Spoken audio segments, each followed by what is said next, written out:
বলেছে প্রভু তোমার নামের বলে আমি এই গুণ ধরি 6 মাসের রাস্তা আমি নিমেষে যাতায়াত করতে পারি বলে বলিস কি তাহলে তুমি বিলম্ব না করে সুষেন মধ্য থেকে ওষুধের নামটা জেনে তাড়াতাড়ি গমন কর তাই সুষেন মধ্য বলেছে আয় হনুমান 80 লক্ষ হয়েছে সে পর্বত খানা প্রথম শৃঙ্গেতে আছে মহাদেবের স্থান, দ্বিতীয় শৃঙ্গেতে সিংহ বেগে চলে পালাপাল, তৃতীয় শৃঙ্গেতে আছে উদয়গিরি শশধর, চতুর্থ শৃঙ্গেতে দেখবে 3 কোটি গন্ধর্বের ঘর, পঞ্চম শৃঙ্গেতে খরতর নদী, নদীর দুকুলে আছে বিস্তর ওষুধি, নীলবর্ণ পাতা তার রক্তবর্ণ গোটা, পিঙ্গল বর্ণ ডাটা, স্বর্ণবর্ণ লতা তার রক্তবর্ণ গোটা, মৃত সঞ্জীবনী, হস্তি সঞ্চারিণী, বিষণ্ণ করণী, সুবর্ণ করণী, এই 4 প্রকার ওষুধ পাবে বীর পবননন্দন অর্ধ রজনী থাকিতে যদি করতে পারো আনয়ন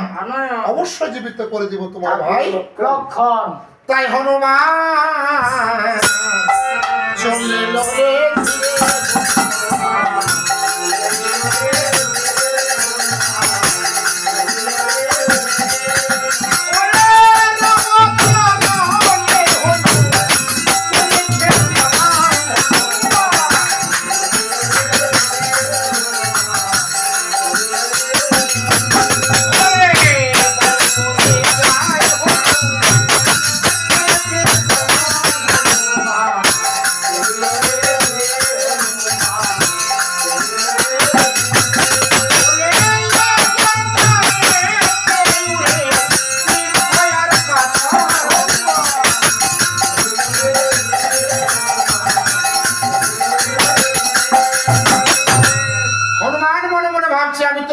আমি তো ওষুধ নিয়ে যাব এবার দেখে যাবো লঙ্কার রাজা দর্শন করে কেমন এই কথা বলে যখন লঙ্কার উপর দিয়ে যাত্রা করছে আজ লঙ্কাধিপতি দর্শন দেখে বলছে আয় মন্দ ধরি এতকালে আমি এই কুলক্ষণকে হত্যা করে নিধন করে কি লাভ হলো ওই দেখো ঘরপুরে যাত্রা করছে পর্বত গন্ধ মদন সুতা নিবার তরে এখন আমার লঙ্কার মধ্যে এমন কোনো বীর নেই যাকে দিয়ে আমি ওই হনুমানকে নিধন করতে পারি এই কথা শুনে বন্ধু ধরে বলছে ওই মহারাজ এখনো তোমার লঙ্কার মধ্যে একটি বীর রয়েছে সে কে সে হলো তোমার মাতুর কাল নিমি এবার রাবণ মনে মনে ভাবছে হ্যাঁ আমার মাতুর কাল নিমি তো কম বীর নয় তাই গিয়ে বলছে মাতুল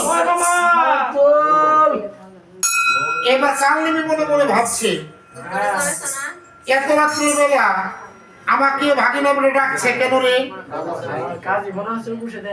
একবার মনে মনে ভাবছে যাবো আরেকবার বলছে না এত রাত্রে গিয়ে তাই আরেকবার মনে মনে ভাবছে যাবো এ কথা বলতে না বলতে রাবণ গিয়ে সম্মুখে দণ্ডায়মান হয়েছে বলে কি রে বাবা এত রাত্রে আমরা ডেকেছো কেন বলে মামা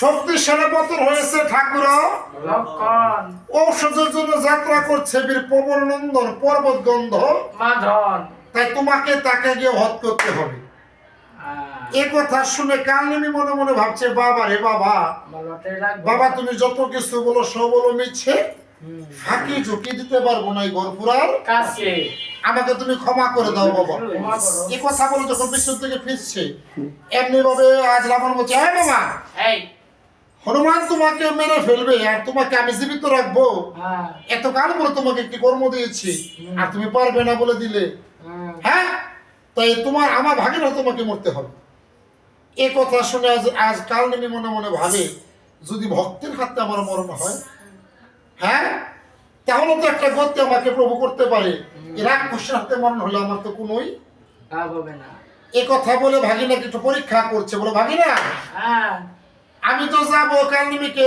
আজ হনুমানকে নিধন করতে তো তুমি আমাকে কি দিবে বলো স্বর্ণ লঙ্কা অর্ধেক বর্ণন করে দিতে পারবে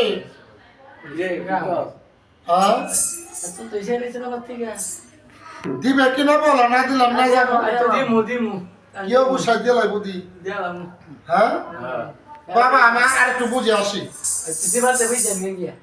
এবার ক্ষণকাল পরে গিয়ে বলেছে এবার বুদ্ধি করেছে যা দারুণ রাবণ হচ্ছে রাক্ষস সে নারীর প্রতি লোক তাই বলছে এই মহারাজ এখানে তোমার সীতামন্দ ধরি সহ রাবণের আছে 10,000 2টি রমণী।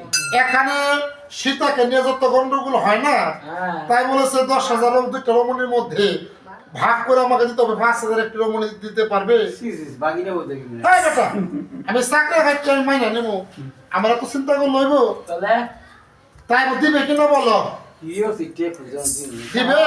দিলাম। এবার আবার বলছে, মামা তুমি এত ভয় পাচ্ছ কেন? হ্যাঁ। তোমাকে একটা কথা বলে দেই, হনুমান হলো রাম ভক্ত, হরি বল। তাই তুমি অগ্রে একটা সন্ন্যাসীর বেশ ধারণ করো, হ্যাঁ। করে তুমি গিয়ে বসে থাকো ওই গন্ধমাদন পর্বতে। হ্যাঁ। হনুমান যখন তোমার নিকট যাবে, তুমি তাকে পাঠিয়ে দিবে স্নান করতে ওই সরোবরে। সরোবরে। সরোবরে থেকে স্নান করার সময় একটি কালকুম্ভল নিয়ে আছে, হনুমানকে খেয়ে ফেলবে, তোমার পরে পরে একান্ত সদন হয়ে যাবে, তোমার চিন্তার কোনো কারণ নেই। না। তাই আজ কাল নেমে মনে মনে ভাবছে আমার না গিয়ে তো কোনো উপায়, নাই। তাই কাল নেমে কি করেছে, কি করছে? সিমটা কলঙ্ক নিয়েছে হাতে, হ্যাঁ। একটা লাল